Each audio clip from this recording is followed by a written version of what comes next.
বুঝতে পারবে না। দিদি তার একটা নগণ্য অংশ মাত্র।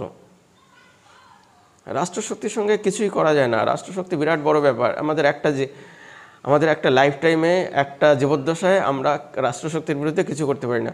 রাষ্ট্রশক্তির বিরুদ্ধে তখনই করা যায় যখন সমস্ত জনগণ সম্মিলিত প্রয়াস করে, তখনই রাষ্ট্রশক্তিকে নাড়া দেওয়া যায়। এই 1 জন 2 জন 10 জন 20 জন বা 2000 জন মিলে রাষ্ট্রশক্তিকে নাড়া দেওয়া যায় না। তো দিদির ভাইরা এটা কবে বুঝবে? দিদি যেমন মুখ্যমন্ত্রী, দিদি পুলিশ মন্ত্রীও।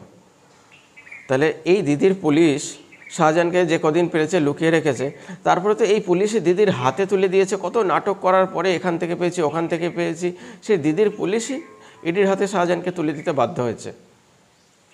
দিদি কি বাঁচাতে পেরেছে শাহজাহানকে? না তার সাগরেদদেরকে? সমস্ত লুঙ্গি পরা সাগরেদগুলোকে এক এক করে ইডি তুলে নিচ্ছে। ফুলের মতন, ফুল যেমন টুকটুক করে তোলে, সেরকম টুকটুক করে সমস্ত লুঙ্গি পরা সাগরেদগুলোকে ইডির লোকরা